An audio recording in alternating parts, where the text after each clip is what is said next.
Hello friends, welcome back to Pragati Mantra classes. My name is Shivangi Agarwal. So students, जैसे कि अपनी previous class से हम लोगों ने एक नई यूनिट स्टार्ट करी थी जिसका नाम था अधिगम, जिसके कि हमने अर्थ को समझ लिया था। साथ ही साथ हमने ये भी देखा था कि वो कौन कौन से कारक हैं जो कि एक बच्चे के अधिगम की यानी कि लर्निंग को प्रभावित करते हैं। अब हम ये देखते हैं कि आखिर हम किसी बच्चे के अधिगम को, उसकी लर्निंग को किस तरीके से प्रभावी बना सकते हैं।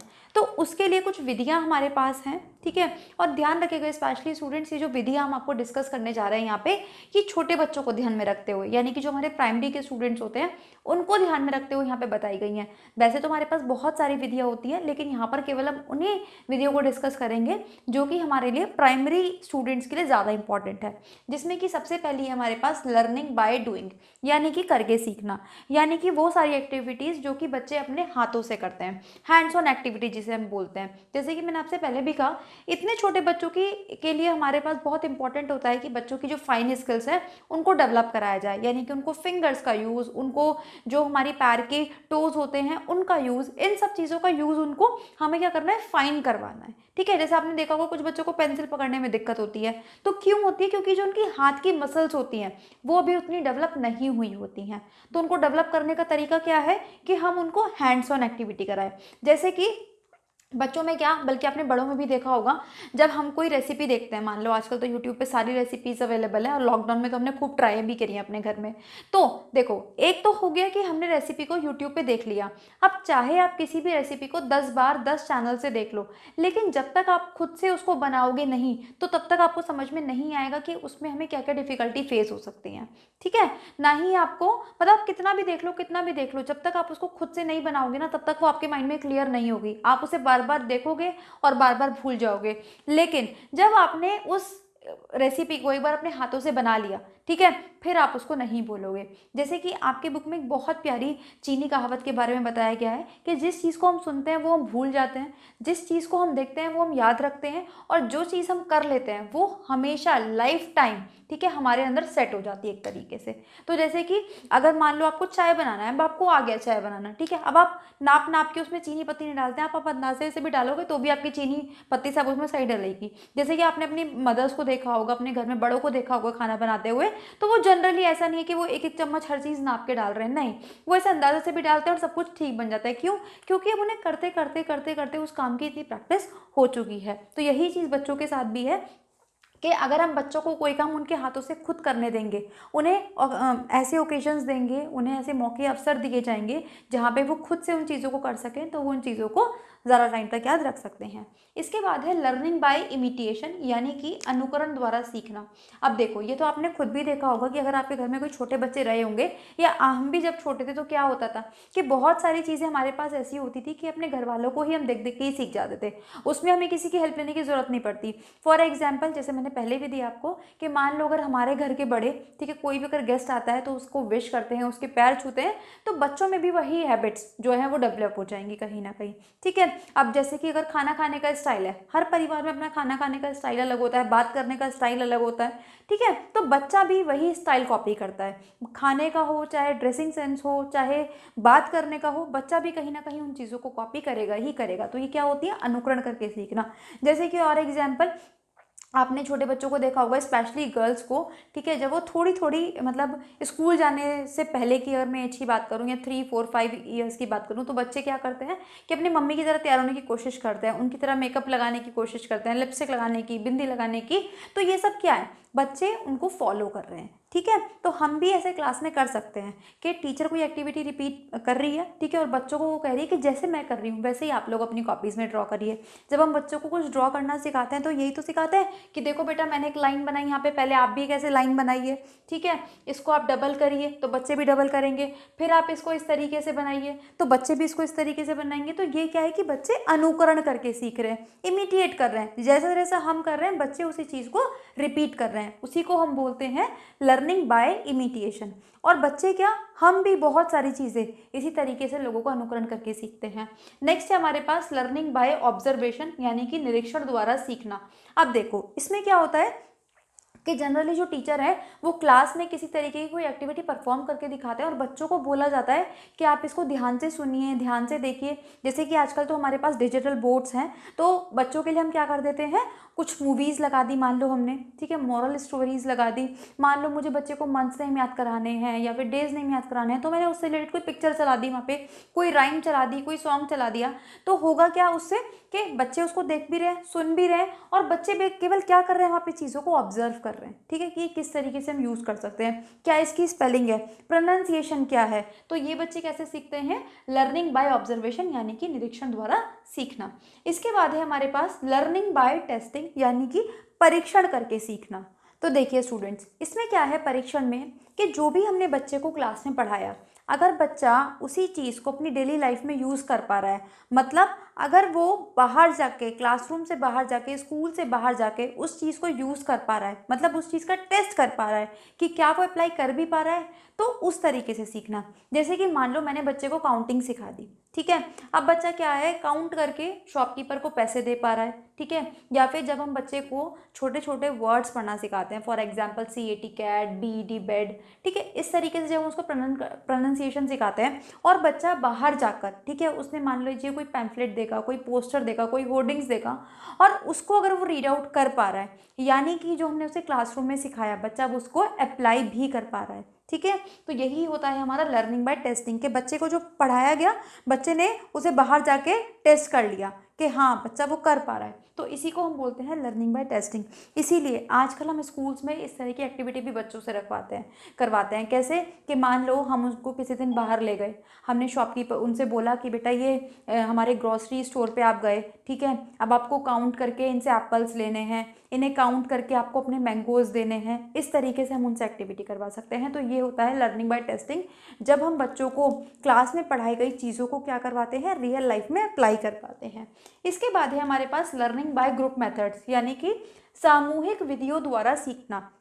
देखो स्टूडेंट्स, नाम से ही समझ में आ रहा है कि इसमें हम क्या करते हैं, ग्रुप मेथड्स, यानी कि बच्चे इंडिविजुअली ना पढ़ के, व्यक्तिगत रूप में ना पढ़ के बच्चे अब ग्रुप में पढ़ना शुरू करते हैं, ठीक है। इससे होता क्या है कि बच्चों के दिमाग में आइडियाज़ आने शुरू होते हैं। देखो कई बार ऐसे होता है कि बच्चे जो है ना टीचर के सामने खुल के नहीं ओपन अप अच्छे से नहीं हो पाते, लेकिन अपने फ्रेंड्स के सामने, अपने मतलब जो उनके साथ के लोग हैं, वो आराम से अपने विचार वहाँ पे प्रस्तुत कर सकते हैं। तो यही फ़ायदा होता है ग्रुप्स मेथड का। अगर मान लो कि कोई बच्चा हेजिटेट भी करता है टीचर के सामने बोलने में, लेकिन वो फ्री होके अपने ग्रुप में अपने साथ वाले बच्चों के साथ डिस्कशन कर सकता है। तो यहाँ पे एक तरह से क्या है कि जो अपने ही एज ग्रुप के बच्चे हैं वो किसी समस्या पर, किसी टॉपिक पर आपस में डिस्कशन करके पढ़ते हैं। तो अब ये जो हमारे पास ग्रुप मेथड है, सामूहिक विधियाँ हैं, ये कुछ प्रकार की हो सकती हैं।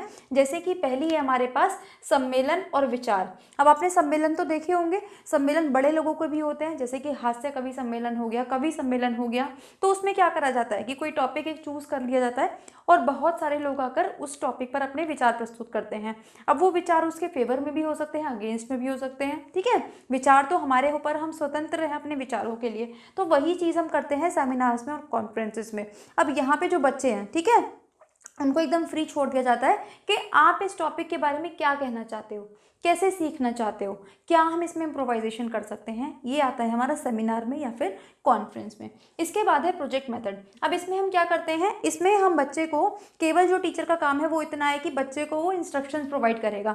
उसको हमें पूरा चैप्टर या पूरा कोई टॉपिक समझाने की ज़रूरत नहीं है, हमने उसको इंस्ट्रक्शंस दे दिए, ठीक है, कि आप इस तरीके से कर सकते हैं। या फिर जहाँ पे बच्चे को प्रॉब्लम आई वहाँ पे हम उसकी हेल्प कर सकते हैं। जैसे कि यहाँ पे टीचर का एक तरह से काम क्या है, टीचर का काम है कि बच्चों को गाइड करना, ठीक है। यहाँ पे प्रोजेक्ट मेथड में हमें पढ़ाना नहीं होता। अब ये बच्चे के ऊपर डिपेंड करता है कि वो अपने प्रोजेक्ट को किस तरीके से कंप्लीट करेगा, ठीक है। अब देखो जैसे कि मान लो कुछ, अब हमने बच्चों को ग्रुप में प्रोजेक्ट दे दिया, तो एक बच्चे को मान लो बाहर जाके फील्ड में डेटा कलेक्ट करना अच्छा लगता है तो उसने डेटा कलेक्ट कर लिया। एक बच्चे की राइटिंग बहुत अच्छी है तो उसने उस प्रोजेक्ट के बारे में लिख लिया। एक बच्चा क्रिएटिव बहुत है तो उसने उस ग्रुप को, उसने उस पूरे प्रोजेक्ट को डेकोरेटिव बना दिया। तो यहाँ पे क्या है प्रोजेक्ट में कि जिस बच्चे का जिस चीज़ में इंटरेस्ट है वो बच्चा उस प्रोजेक्ट में उस तरीके का काम करेगा, ठीक है। यही होता है ग्रुप मेथड कि हमें जो अच्छा लगता है हमने अपना वो वाला फील्ड चूज कर लिया उस प्रोजेक्ट के लिए। नेक्स्ट है हमारे पास ग्रुप लर्निंग। जैसे कि ये तो हमने कई बार करी भी है। ग्रुप लर्निंग में मेनली क्या होता है, जैसे मान लो मेरे पास एक काफ़ी बड़ा चैप्टर है तो मैंने उस चैप्टर को ना कुछ ग्रुप्स में डिवाइड कर दिया कि भाई ये वाला ग्रुप है ये इंट्रोडक्टरी पार्ट तैयार करेगा, ठीक है। जो सेकंड ग्रुप है वो फर्स्ट हेडिंग तैयार करेगा। जो सेकंड ग्रुप है, ठीक है, वो हमारे पास नेक्स्ट जो हेडिंग होगी, नेक्स्ट जो सब टॉपिक होगा उस चैप्टर का वो तैयार करेगा। और जो मेरा लास्ट का ग्रुप है वो इस पूरे चैप्टर का मुझे कंक्लूजन बताएगा, ठीक है। तो इससे होता क्या है कि जो हमारा पूरा चैप्टर है ना वो छोटे छोटे पार्ट्स में डिवाइड हो जाता है, ठीक है। अब देखो बच्चे एक साथ पूरा चैप्टर तो नहीं पढ़ सकते, ठीक है ना, उनके लिए पॉसिबल है पूरा चैप्टर पढ़ना। तो हमने क्या कर दिया, अपने पूरे चैप्टर को छोटे छोटे पार्ट्स में डिवाइड कर दिया। अब बच्चे को छोटे पार्ट पढ़ने में ना कठिनाई भी नहीं होगी और उसको इंटरेस्ट भी आएगा। उसको इंटरेस्ट आएगा तो वो थोड़ा थोड़ा काम कर भी लेगा। इससे होगा क्या, देखो एक तरह से हम कहें तो टीचर का काम भी थोड़ा आसान हो जाएगा हमारे लिए, है ना। यहाँ पे बस टीचर को करना क्या है, टीचर को बस उन बच्चों को ऑब्जर्व करना है, ठीक है। उनके बेसिस पे हम उन्हें मार्क्स भी दे सकते हैं, उनका असेसमेंट भी कर सकते हैं कि किस बच्चे ने अपना जो होमवर्क है वो कितने अच्छे से करा। और यहाँ पे बच्चों को भी सेल्फ स्टडी का भी मौका मिलेगा। तो ये सब है हमारे पास सामूहिक विधियाँ, ये हमारे पास हो सकती हैं कुछ सामूहिक विधियाँ।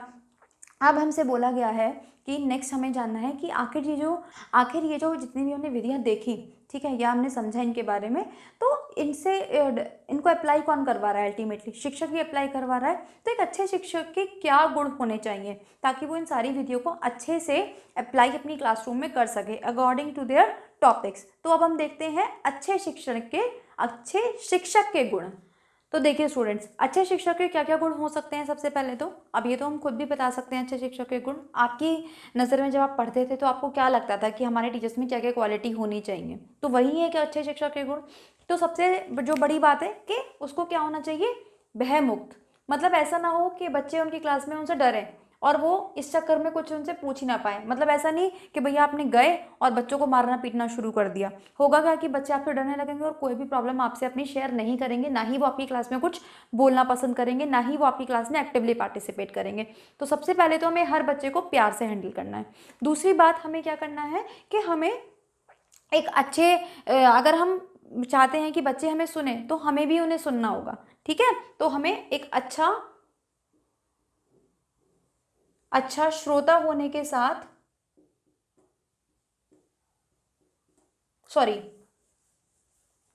तो हमें एक अच्छा वक्ता होने के साथ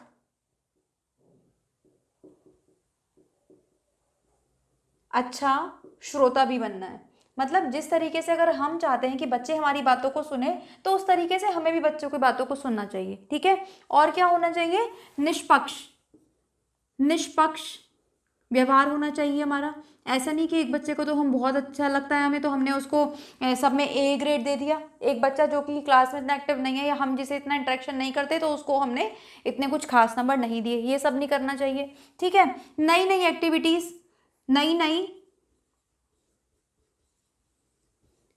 नई एक्टिविटीज़ हम अपनी क्लास में अप्लाई कर पाएँ, ठीक है। और क्या हो सकता है, एक हमारे पास बाल केंद्रित शिक्षा हम क्लास में दे पाएँ, बाल केंद्रित शिक्षण, ठीक है। और क्या हो सकते हैं, एक देखो कभी भी अगर हम चाहते हैं कि एक अच्छा टीचर कौन होता है, जो कि खुद भी लगातार लर्न करता रहे। मतलब एक टीचर को टीचर बनने से पहले क्या होना चाहिए, एक अच्छा स्टूडेंट होना चाहिए, ठीक है। अगर हम लगातार नई नई चीज़ों को सीखते रहेंगे तभी हम अपने बच्चों को भी नई नई चीज़ें सिखा पाएंगे। तो निरंतर या लगातार निरंतर सीखने वाला, ठीक है। और जो प्लानिंग करता हो, योजना बनाता हो, किस चीज़ की योजना, अपनी पाठ योजना क्लास में आने से पहले, ये बहुत ज़रूरी है। क्योंकि देखो अगर एक टीचर किसी योजना के बिना क्लास में जाता है तो वो अपनी क्लास को उतना इफेक्टिवली हैंडल नहीं कर सकता। अगर मैं अपनी क्लास में जा रही हूँ ये सोच के जा रही हूँ कि आज मुझे बच्चों को ये पढ़ाना है, इस मेथड से पढ़ाना है और मुझे लगता है कि इस मेथड में ये दिक्कतें आ सकती हैं, तो साथ ही साथ उनका सोल्यूशन भी अपने साथ लेके जाना कि हो सकता है कि कुछ बच्चों को इस मेथड से समझ में ना आए, तो दूसरा मेथड मुझे एट द टाइम क्या यूज़ करना है, मैं कौन कौन से एग्जाम्पल्स दे सकती हूँ बच्चों को ताकि वो बच्चों को बात अच्छे से समझ में आए। तो ये कुछ अच्छे शिक्षक के गुण हैं, आप इसमें अपनी तरफ से भी एड ऑन कर सकते हैं चीज़ों को। को। तो आई होप आपको जितनी भी ये विधियाँ थी वो सारी समझ में आई हैं, अच्छे शिक्षक के गुण समझ में आए हैं। तो अगर अच्छे लगे हैं वीडियो को लाइक करना ना भूलें, शेयर करना ना भूलें। चैनल पर नए हैं तो सब्सक्राइब कर दें, बेल आइकन को हिट कर दें ताकि आने वाले सारे नोटिफिकेशंस आपको टाइम से मिलते रहे। प्लस इस क्लास का PDF प्राप्त करने के लिए आप हमारे टेलीग्राम चैनल से जुड़ सकते हैं और अब आप हमें इंस्टा पर भी फॉलो कर सकते हैं। दोनों का ही लिंक आपको डिस्क्रिप्शन बॉक्स में दे दिया गया है। तो मिलते हैं नेक्स्ट क्लास में एक और नए टॉपिक के साथ। तब तक पढ़ते रहिए। All the very best.